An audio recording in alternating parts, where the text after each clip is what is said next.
साध संगत जी, आज की साखी है कि परमात्मा अपने भक्तों की कैसे परीक्षा लेता है, क्या क्या खेल रचता है।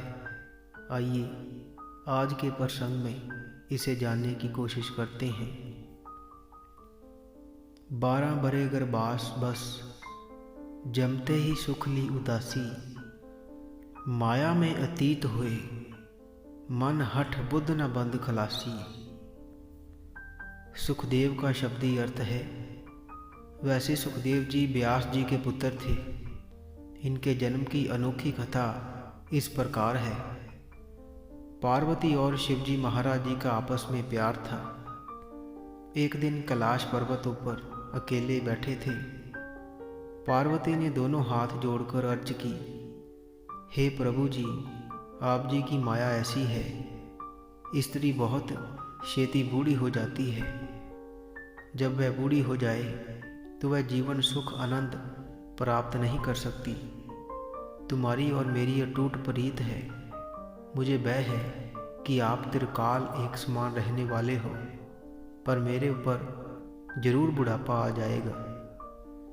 इस वास्ते मैं विनती करती हूँ कि मुझे अमर कथा सुनाकर अमर कर दो। मेरे ऊपर बुढ़ापा असर ना करे, सदा जवान रहा और आपके अंग संग रहा। यह दासी की प्रार्थना है। शिवजी महाराज अपनी मौज में प्रसन्नचित्त राज्य थे। उन्होंने उत्तर दिया, ऐसा ही होगा। तो अमर कथा सुनाने लग पड़े। शिवजी अमर कहानी सुनाते गए। उस समय और तो कोई पास नहीं था, सिर्फ तोता सबब्बी बैठा था। वो कथा सुनता रहा।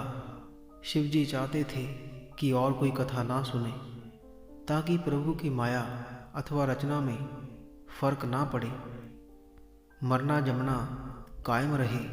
पर तोता कथा सुनने लग गया। थोड़ी कथा सुनकर पार्वती सो गई। उसके सोने का शिवजी ने ख्याल नहीं किया। पार्वती की जगह तोता हुंगारा देता रहा। जब कथा समाप्त हुई तो शिवजी हैरान थे कि पार्वती तो सोई हुई थी, फिर हुंगारा कौन देता रहा। शिवजी ने देखा तो पता लगा कथा तो तोते ने सुन ली थी। शिवजी तोते को मारने के लिए उठ खड़े हुए। तोता उड़कर गंगा किनारे चला गया। आगे आगे तोता तो पीछे शिवजी महाराज थे। तोता ना मरा तो उड़ता उड़ता व्यास जी के आश्रम में आ गया। व्यास ऋषि की धर्मपत्नी ऋतु स्नान करके पवित्र थी। अमर कथा सुनकर तोता अमर और त्रिकालदर्शी हो चुका था। उसने शिवजी की कुरूपी से बचने के लिए हवा का रूप धारण किया और व्यास की पत्नी के गर्भ में वास कर लिया। यह देखकर शिवजी ने आश्रम के आगे धरना मार लिया। जब तोता बच्चे के रूप में बाहर आएगा तो उसको मार दूंगा। पर तोता मात गर्भ में 12 साल अंदर ही भक्ति करता रहा। 12 साल बीत गए। व्यास की पत्नी बहुत तंग हुई। उसने अपने पति और परमात्मा के आगे विनती की, तरला किया कि उसके अंग सौखे कर दिए जाएं। परमात्मा को दया आई। सुखदेव भक्ति कर रहा था। भक्ति करते हुए देखकर परमात्मा ने उसे कहा कि हे सुखदेव, कि अब तू बाहर आ जा। शिवजी तुम्हें मार नहीं सकता। सुखदेव ने कहा, हे प्रभु जी, अगर मैं बाहर आ गया तो माया का परछामा पड़ेगा। उस परछावे ने मुझे भजन नहीं करने देना। शिवजी ने भी हठ नहीं छोड़ना। उस समय परमात्मा ने तमाख्या की, यह नहीं हो सकता कि तुम सदा गर्भ में रहो। तुम्हारी माता तंग है।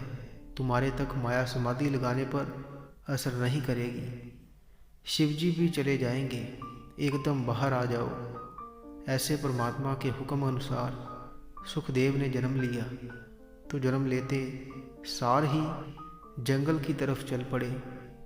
जंगल में जाकर समाधि लगा ली वह कई साल तपस्या करते पर किसी को गुरु धारण नहीं किया। गुरु धारण किए बिना मुक्ति नहीं होती, तो ना ही मन बस में रहता है। कई साल तप करते हुए बीत गए, सिर पर लंबी जटाएं हो गई तो शरीर भी बढ़ गया। उसने अन्न जल मुंह नहीं लगाया, निराहार रहा। उसकी लंबी जटाओं में पंछियों ने आलना डाल लिया। एक पंछियों का ऐसा जोड़ा आया जो कि अनुभव प्रकाश वाला था। एक पंछी ने दूसरे को कहा, हमें आलना नहीं पाना चाहिए था। दूसरे ने कहा, क्यों, क्या विघ्न है? पहले ने कहा, यह ऋषि तपस्या जरूर करता है पर है निगुरा। निगुरा पुरुष के साथ रहना पाप होता है। हो सकता है इस प्रभाव करके हम नरक में चले जाएं। बहुत भूल की है। दूसरा बोला, चलो फिर उड़ चलिए, जहाँ रहना ठीक नहीं। यूं सलाह करके वह पंछी उड़ गए, मुड़कर ना आए। त्रिकालदर्शी सुखदेव को पता लग गया। उसने समाधि खोल ली तो जंगल में से उठकर अपने धर्म पिता व्यास जी के आश्रम में पहुंच गया। सुखदेव ने कहा, हे पिताजी, पंछियों ने कहा कि मैं निगुरा हाँ, मुझे कोई गुरु बताओ जिसको मैं धारण करूं। पुत्र की बात सुनकर व्यास जी कुछ सोच में पड़े।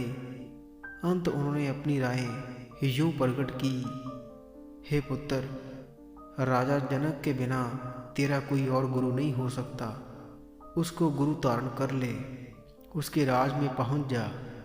बाप का हुक्म सुनकर सुखदेव राजा जनक के दरबार में पहुंच गया। जब राजमहल में गया तो कौतुक देखकर हैरान हो गया।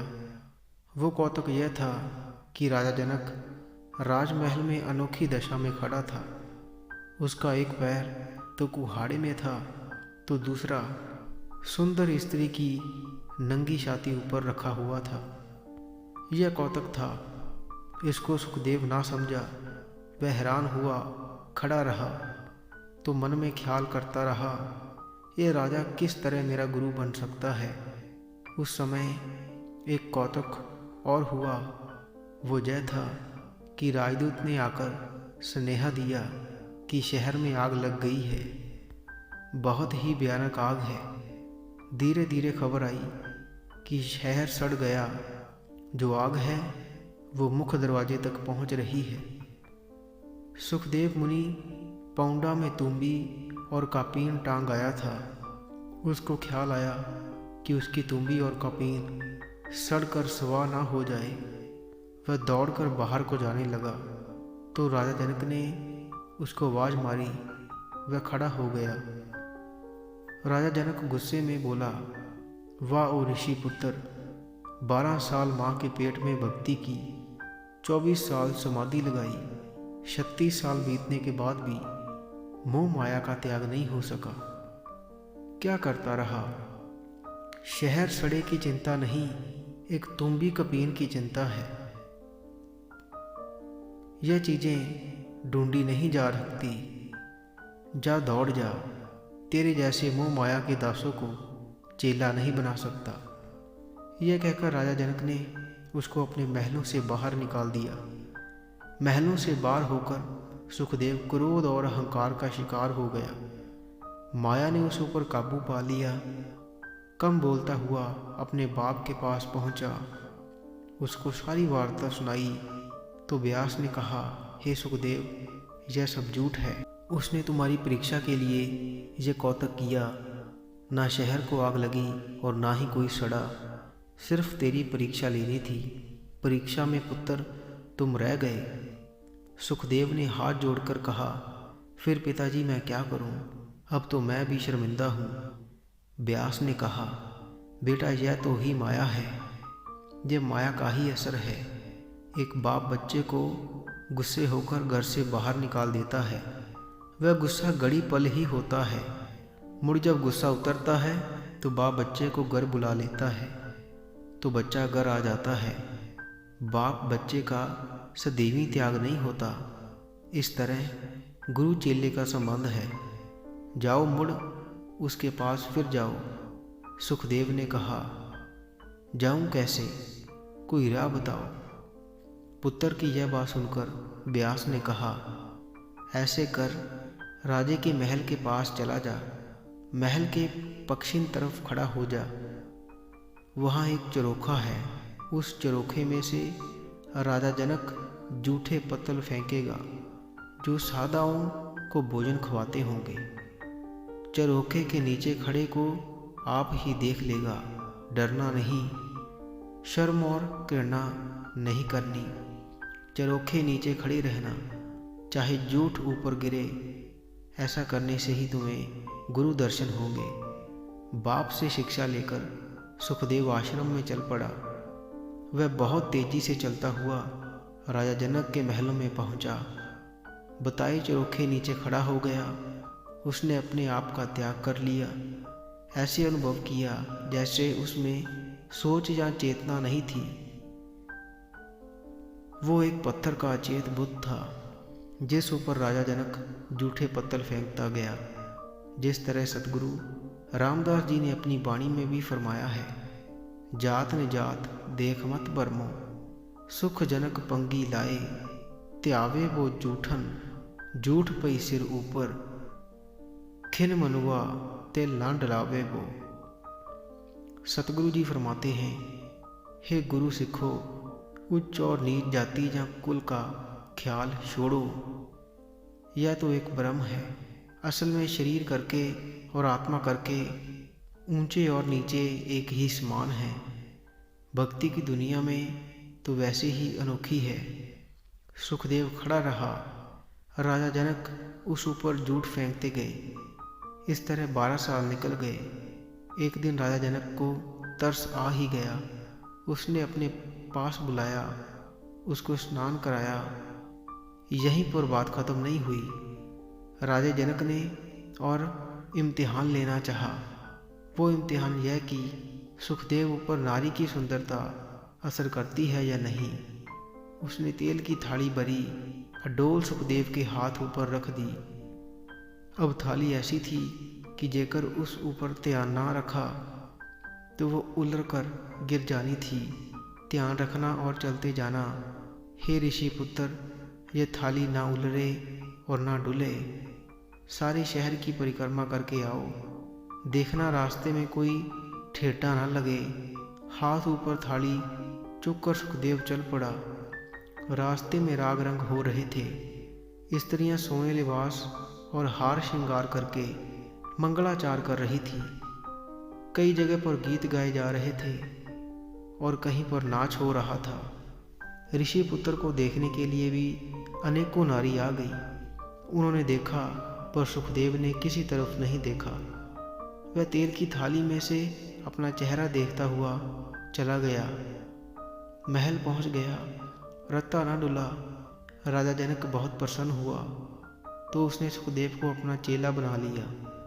सुखदेव ऐसा भक्त हुआ कि जिस ऊपर माया ने रत्ता भी प्रभाव या असर न किया हो, वो जन्म से सिद्ध था। मनुष्य को माया ही बांधती है। ये माया असर ना करे तो जीव कहीं पर टिककर नहीं बैठता, वह चलता फिरता रहता। ऐसा ही मुनि सुखदेव का हाल था। वह लगातार ही चलता रहता। ऐसा ब्रह्म ज्ञानी हो गया था कि मिट्टी और सोने, पुरुष और नारी में कोई भेद नहीं रहा। संत मंडलियों के साथ विचरता रहता। उसने काम, क्रोध, हंकार, लालच और मोह आदि को मार लिया था। एक बार कहते हैं, प्रभु ने उसकी परीक्षा लेनी चाहिए। संत मंडली के साथ विचरता हुआ गंगा के किनारे पहुंचा। आगे स्त्रियां स्नान कर रही थी। स्नान ख्याल नहीं आया। इसने ख्याल नहीं किया। आप एक तरफ स्नान करने लग गए। स्नान करके चलने लगे तो एक अति सुंदर और जवान स्त्री नग्न अवस्था में नाच करती हुई आई।